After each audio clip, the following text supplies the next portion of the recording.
વિદ્યાર્થીની બહેનો અને મિત્રો, આપણે અત્યાર સુધીમાં રિકાર્ડોનો ભાડાનો આધુનિક રિકાર્ડોનો ભાડાનો સિદ્ધાંત અને આધુનિક ભાડાનો સિદ્ધાંત એ બંનેની ચર્ચા કરી અને એની સાથે આપણે એક શોર્ટ નોટની પણ ચર્ચા કરી, જેને આપણે ભાડા રૂપી આવક અથવા તો અર્ધ ભાડું કહેવામાં આવે છે. તે આજે આપણે એક ઉત્પાદનના નવા સાધન તરફ અભ્યાસને લઈ જઈએ છીએ અને એ છે વેતન.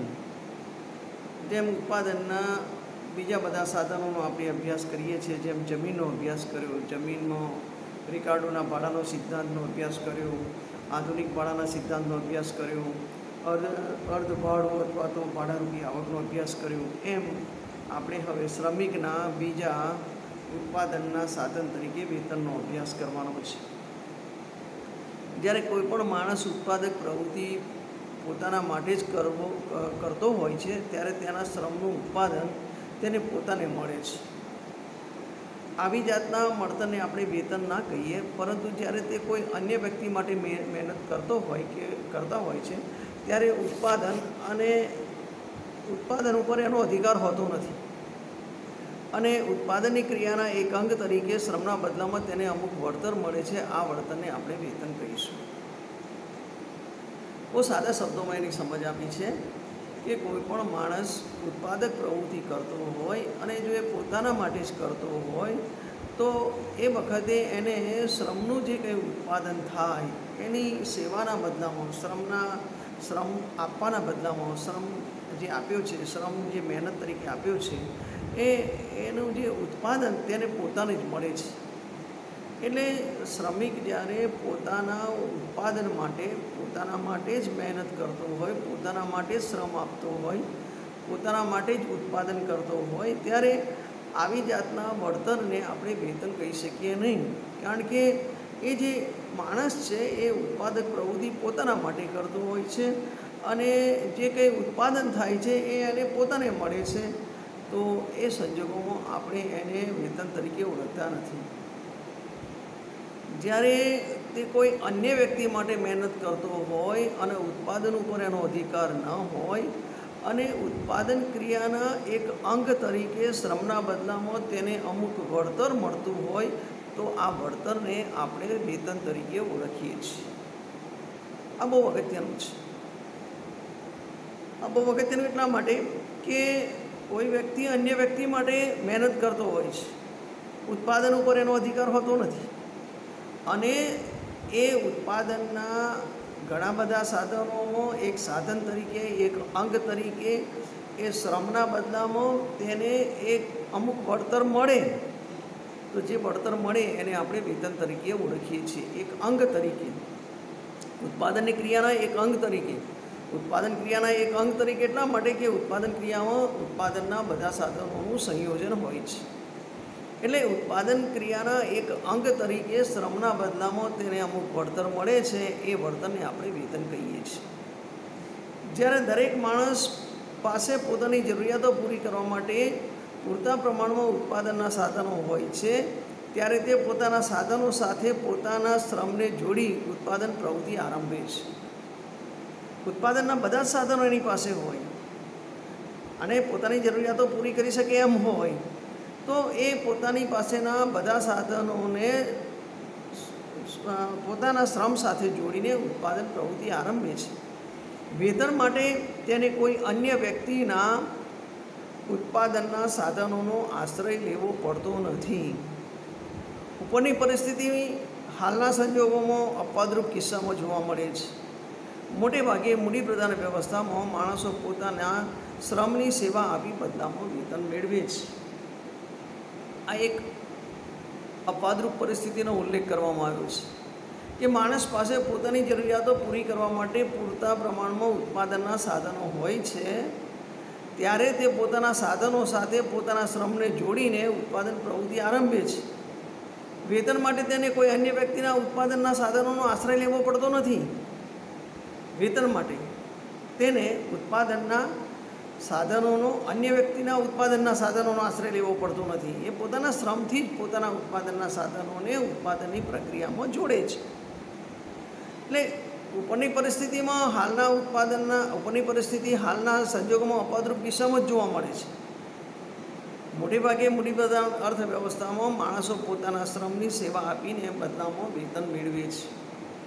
મોટેભાગે મૂડીપ્રધાન અર્થવ્યવસ્થામાં માણસો પોતાના શ્રમની સેવા આપી અને બદલામાં વેતન મેળવતા હોય છે. એ ક્યારેક જ એવું બનતું હોય, અપવાદરૂપ સંજોગોમાં જ એવું બનતું હોય કે માણસને પોતાની જરૂરિયાતો સંતોષવા માટે પૂરતા પોતાની પાસે ઉત્પાદનના સાધનો હોય અને એ ઉત્પાદનના સાધનોની સાથે પોતાનો શ્રમ જોડે અને શ્રમ જોડીને પ્રવૃત્તિ આરંભે અને એમ કરીને એ વેતન માટે અન્ય કોઈ વ્યક્તિના ઉત્પાદનના સાધનોનો આશ્રય લેવો પડતો નથી. અલબત્ત આવી પરિસ્થિતિ અપવાદરૂપ સંજોગોમાં જોવા મળે છે. મોટે ભાગે તો એ પોતાના શ્રમને આપીને, શ્રમની સેવા આપીને બદલામાં વેતન મેળવે છે. મનુષ્યના શ્રમનું મહત્ત્વ એક ઉત્પાદક સાધન તરીકે વર્ણવાયું છે. મનુષ્યનો શ્રમ એ એક ઉત્પાદક સાધન તો છે જ, અને તેથી તેના મૂલ્યાંકનમાં આર્થિક બાબતો અગત્યનો ભાગ ભજવે છે. પરંતુ શ્રમ અને અન્ય ઉત્પાદક સાધનોમાં એક મહત્ત્વનો તફાવત છે. ભૂમિ, મૂડી વગેરે સાધનો તેમના માલિકથી ભૌતિક રીતે જુદા પાડી શકાય તેમ છે. જ્યારે શ્રમ વિશેનો વિચાર સહેજ ઉપસ્થિત થઈ જાય છે ત્યારે ત્યારે શ્રમ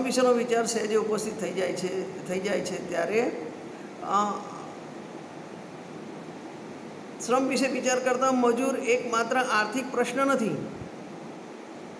પરંતુ એક સામાજિક પ્રશ્ન પણ છે. અને આ કારણથી વેતનનો પ્રશ્ન એ એક માત્ર આર્થિક પ્રશ્ન નથી, પરંતુ એક સામાજિક પ્રશ્ન પણ બની જાય છે. કારણ કે ઉત્પાદક સાધનો માટેના મૂલ્યાંકનો હોય છે.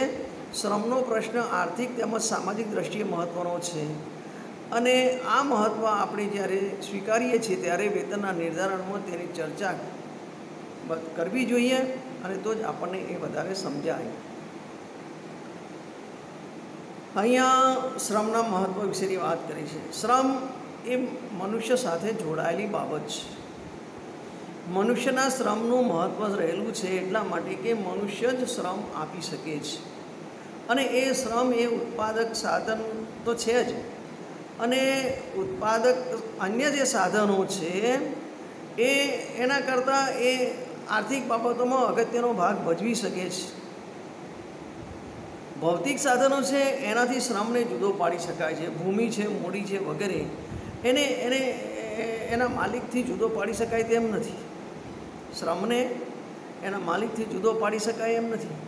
જ્યારે ભૂમિ અને મૂડી વગેરે એ ભૌતિક સાધનો છે અને એ એના માલિકથી જુદા પાડી શકાય છે. શ્રમને એના માલિકથી જુદો પાડી શકાય તેમ નથી. એટલે શ્રમ વિશે વિચાર કરતાં પહેલાં મજૂર વિશેનો વિચાર સહેજે ઉપસ્થિત થાય છે, કારણ કે વેતનનો પ્રશ્ન એ માત્ર આર્થિક પ્રશ્ન નથી, સામાજિક પ્રશ્ન પણ બને છે. કારણ કે વેતન એ મનુષ્યની સાથે જોડાયેલી બાબત છે, મનુષ્યના શ્રમ સાથે જોડાયેલી બાબત છે, અને મનુષ્યના શ્રમ સાથે જોડાયેલી બાબત હોવાથી વેતનનો પ્રશ્નના તેના મૂલ્યાંકનો એક જડ ઉત્પાદન સાધન માટેના નહીં, પરંતુ એક જીવંત માનુષી ઉત્પાદક સાધન માટેના મૂલ્યાંકનો હોય છે. એટલે જે જળ ઉત્પાદનના સાધનો છે અને જળ ઉત્પાદનના સાધનો માટેના જે મૂલ્યાંકનો છે એના કરતાં આના મૂલ્યાંકનો જુદા પડે છે. એટલા માટે કે મનુષ્ય એ જીવંત સાધન છે, એ માનુષી દ્રષ્ટિએ મહત્ત્વનું છે, અને શ્રમનો પ્રશ્ન માત્ર આર્થિક રીતે સંકળાયેલો છે એવું નહીં, સામાજિક રીતે પણ સંકળાયેલો છે, સામાજિક દ્રષ્ટિએ પણ મહત્ત્વનો છે. કારણ કે વેતનનો પ્રશ્ન જે છે એ વેતનનો પ્રશ્ન એ તેના મૂલ્યાંકનોમાં બહુ મહત્ત્વનો બને છે. એ જળ ઉત્પાદનના સાધનો માટેના જે મૂલ્યાંકનો છે એના કરતાં અલગ બને છે. એટલે અહીંયા જે મહત્ત્વનો તફાવત છે તેમના માલિકીથી ભૌતિક રીતે જુદા પાડી શકાય તેમ છે. ભૂમિ અને મૂડી માલિકીની દ્રષ્ટિએ ભૌતિક રીતે જમીન અને મૂડીને જુદા પાડી શકાય એમ છે, પણ શ્રમને જુદા પાડી શકાય તેમ નથી. શ્રમ અને શ્રમિક બંને સાથે જોડાયેલા છે. શ્રમિક એ મનુષ્ય સાથે સંકળાયેલી બાબત છે, માનુષી બાબત છે, અને તેથી તેનો પ્રશ્ન માત્ર આર્થિક દ્રષ્ટિએ જોવાને બદલે એને સામાજિક દ્રષ્ટિએ પણ જોવો જોઈએ. એટલે વેતનનું સ્વરૂપ આના ઉપરથી આપણને ખ્યાલ આવશે કે વેતનનું સ્વરૂપ છે એ મનુષ્ય સાથે જોડાયેલું છે અને મનુષ્ય એ જીવંત સાધન છે. એટલે શ્રમને અન્ય વ્યક્તિના ઉત્પાદક સાધનો સાથે સંયોજવા માટે મળતું વળતર એટલે વેતન એવું આપણે કહીએ છીએ. પણ આ વેતનનું મુખ્ય લક્ષણ એ છે કે તે એક કરાર નિર્ધારિત વળતર છે. ઉપરની ચર્ચા ઉપરથી, આ વાત ઉપરથી, આપણી સમજણ ઉપરથી વેતનના સ્વરૂપ વિશેનો આપણને ખ્યાલ આવી શકે કે વેતનનું સ્વરૂપ છે એ મનુષ્ય સાથે જોડાયેલું છે. શ્રમિક અને શ્રમને જુદા પાડી શકાય નહીં. એટલે વેતન એટલે પોતાના શ્રમને અન્ય વ્યક્તિના ઉત્પાદક સાધનો સાથે સંયોજવા માટે મળતું વળતર. એટલે આ વળતરનું મુખ્ય લક્ષણ એ છે કે તે એક કરાર નિર્ધારિત વળતર છે. આ જે વળતર છે એ કરાર નિર્ધારિત છે. એટલે આ વ્યાખ્યા જે આપવામાં આવી છે કે વેતન એટલે પોતાના શ્રમને અન્ય વ્યક્તિના ઉત્પાદક સાધનો સાથે સંયોજવા માટે મળતું વળતર. પણ એનું લક્ષણ એ છે કે એ એક કરાર નિર્ધારિત છે, અગાઉથી નિર્ધારેલ છે, થયેલું છે. એટલે તેને નફાથી જુદું પાડી શકાય નહીં. નફામાં અનિશ્ચિતતાનું તત્વ રહેલું છે, જે તત્વ વેતનની બાબતમાં નથી. વેતનની બાબતમાં નથી કારણ કે નફામાં અનિશ્ચિતતાનું તત્વ રહેલું છે, જ્યારે વેતન એ કરાર નિર્ધારિત છે, અગાઉથી કરારથી નક્કી થયેલું વેતન છે. વેતન એ વેતન શારીરિક શ્રમ આપનારને પણ મળે છે, વેતન માનસિક શ્રમ આપનારને પણ મળે છે. એટલે અહીંયા શ્રમિકની જે વાત કરવામાં આવી છે એમાં માત્ર જે શારીરિક શ્રમ આપે છે એને જ વેતન મળે છે એવું નથી. માનસિક રીતે પણ જે શ્રમ આપે છે એને પણ વેતન મળે છે. એ બાબત અહીંયા મૂકવામાં આવી છે. એટલે સૌથી મહત્ત્વની બાબત એ છે કે શ્રમ એ મનુષ્ય સાથે જોડાયેલી બાબત છે. ભૂમિ અને મૂડીને એના માલિકીની દૃષ્ટિથી અલગ પાડી શકાય છે. શ્રમ અને શ્રમિકને અલગ પાડી શકાતા નથી. અને તેથી આ જે શ્રમિકના વેતનનો પ્રશ્ન છે એ આર્થિક અને સામાજિક દૃષ્ટિએ બંને રીતે મહત્ત્વનો છે. અને એ બંને દૃષ્ટિએ મહત્ત્વનો હોવાને કારણે આપણે વેતન એટલે પોતાના શ્રમને અન્ય વ્યક્તિના ઉત્પાદક સાધનો સાથે સંયોજવા માટે મળતું વળતર એટલે વેતન એમ કહીએ ત્યારે આ વેતન જે છે એ કરાર નિર્ધારિત છે. નફો એ અનિશ્ચિતતાના તત્વ સાથે જોડાયેલો છે. વેતન એ એનાથી અલગ બાબત છે. એ તત્વ વેતનની બાબતમાં લાગુ પડતું નથી. પછીની બાબત છે ખાસ નાણાકીય વેતન અને વાસ્તવિક વેતન વિશે છે. નાણાકીય વેતન અને વાસ્તવિક વેતનની વાત છે. અઠવાડિયે કે મહિને મજૂરને જે વેતન ચૂકવવામાં આવે તે મજૂરનું નાણાકીય વેતન છે. અર્થકારણોને જે વિભાગ વિકસિત અને સંગઠિત હોય છે ત્યાં સામાન્ય રીતે મજૂરોને વેતન નાણાંમાં ચૂકવાય છે. નાણાં વેતન મહત્ત્વનું છે. અહીંયા બે પ્રકારના વેતનનો વિચાર કરવામાં આવ્યો છે, નાણાકીય વેતન અને વાસ્તવિક વેતન. એમાં સૌપ્રથમ આપણે નાણાકીય વેતનની વાત કરીએ તો અઠવાડિયે કે મહિને કરાર નિર્ધારિત રીતે જે વેતન ચૂકવવામાં આવે છે મજૂરને એ નાણાકીય વેતન છે, જે કરાર નિર્ધારિત છે. એ કાં તો દિવસના અંતે અથવા તો અઠવાડિયે અથવા તો મહિને શ્રમિકને જે વેતન ચૂકવવામાં આવે તે મજૂરોનું નાણાકીય વેતન બન્યું. અર્થકારણોને જે વિભાગ વિકસિત અને સંગઠિત હોય છે ત્યાં સામાન્ય રીતે મજૂરોને વેતન નાણાંમાં ચૂકવાય છે. આનો અર્થ એ થયો કે અર્થતંત્રમાં વિકસિત અને સંગઠિત વિભાગને જ નાણાકીય વેતન ચૂકવવામાં આવે છે. જે વિભાગ વિકસિત નથી, સંગઠિત નથી અને અસંગઠિત રીતે પોતાનો શ્રમ આપે છે એમની વાત અલગ બને છે. સામાન્ય રીતે અર્થતંત્રમાં જે વિભાગો સંગઠિત છે, સામાન્ય રીતે જે વિભાગો વિકસિત છે ત્યાં સામાન્ય રીતે મજૂરોને વેતન નાણાંમાં ચૂકવાય છે. એટલે નાણાં વેતન મહત્ત્વનું છે અને છતાં તે નાણાં વેતન મહત્ત્વનું છે છતાં તે મજૂરની વાસ્તવિક આર્થિક પરિસ્થિતિનું સાચું ચિત્ર આપતું નથી. નાણાકીય વેતન ગમે તે હોય, વેતનમાં એ નાણાં દ્વારા કેટલી ચીજવસ્તુઓ અને સેવાઓ બજારમાંથી ખરીદી લાવી શકાય છે તેના પર વાસ્તવિક વેતનનો આધાર રહેલો હોય છે. એટલે વાસ્તવિક વેતન એટલે નાણાકીય વેતન દ્વારા અનાજ, કપડાં, ફર્નિચર, બીજી કોઈ પણ જીવન જરૂરી ચીજવસ્તુઓ તથા સેવાઓ કેટલા પ્રમાણમાં ખરીદી શકાય છે તે. આ બહુ મહત્ત્વનું છે. બે વસ્તુ બરાબર સમજવાની છે કે નાણાકીય વેતન કોને કહેવાય. નાણાકીય વેતન મહત્ત્વનું છે જે મજૂરને અઠવાડિયે, દૈનિક કે મહિને એનું વેતન જે નાણાંમાં ચૂકવવામાં આવે છે એને નાણાકીય વેતન તરીકે ઓળખવામાં આવે છે. સામાન્ય રીતે વેતનમાં નાણું મહત્ત્વનું છે અને એ દૃષ્ટિએ જોઈએ તો નાણું એ વેતન ચૂકવવામાં બહુ સગવડભર્યું છે અને એને કારણે નાણાકીય વેતન મહત્ત્વનું છે. પણ એ નાણાકીય વેતન જે છે એ નાણાકીય વેતન મજૂરની વાસ્તવિક આર્થિક પરિસ્થિતિનું સાચું ચિત્ર આપતું નથી. જે મજૂર છે એ મજૂરની આર્થિક પરિસ્થિતિ કેવી છે, આજે નાણાકીય વેતન આપવામાં આવે છે પર્યાપ્ત છે કે કેમ, આ નાણાકીય વેતન એના જીવન જરૂરી ચીજવસ્તુઓ પૂરી પાડવામાં સક્ષમ છે, યોગ્ય છે કે કેમ, આ નાણાકીય વેતનથી એના જીવનની આર્થિક સદ્ધરતા વધશે કે કેમ, એ એના જીવનની પ્રાથમિક ચીજવસ્તુઓ અને સેવાઓની જરૂરિયાત પૂરી પાડી શકશે કે કેમ. એટલે કે મજૂરની વાસ્તવિક સ્થિતિ શું છે, મજૂરની વાસ્તવિક આર્થિક સ્થિતિ શું છે, એ વાસ્તવિક આર્થિક સ્થિતિનું ચિત્ર આ નાણાકીય વેતન આપતું નથી. આ બહુ મહત્ત્વની બાબત છે. નાણાકીય વેતન એ નાણાં વેતન માટે બહુ અગત્યનું હોવા છતાં એ મજૂરની વાસ્તવિક પરિસ્થિતિનું ચિત્ર આપતું નથી. અને નાણાકીય વેતન ગમે તે હોય પણ એ વેતન દ્વારા, એ નાણાકીય વેતન દ્વારા તમે કેટલા પ્રમાણમાં ચીજવસ્તુઓ અને સેવાઓ બજારમાંથી ખરીદી લાવી શકો છો એના ઉપર વાસ્તવિક વેતનનો આધાર રહેલો હોય છે. એટલે કે વાસ્તવિક વેતન એટલે નાણાકીય વેતન દ્વારા તમે કેટલા પ્રમાણમાં જીવન જરૂરી ચીજવસ્તુઓ ખરીદી શકો છો, એ કેટલા પ્રમાણમાં ખરીદી શકાય છે તે એની વાસ્તવિક વેતન છે. કોઈક એ કહ્યું છે કે નાણું એક ભ્રમ છે. નાણાંના આધારે તમે કેટલા પ્રમાણમાં ચીજવસ્તુઓ અને સેવાઓ ખરીદી શકો છો તે બાબત મહત્ત્વની છે.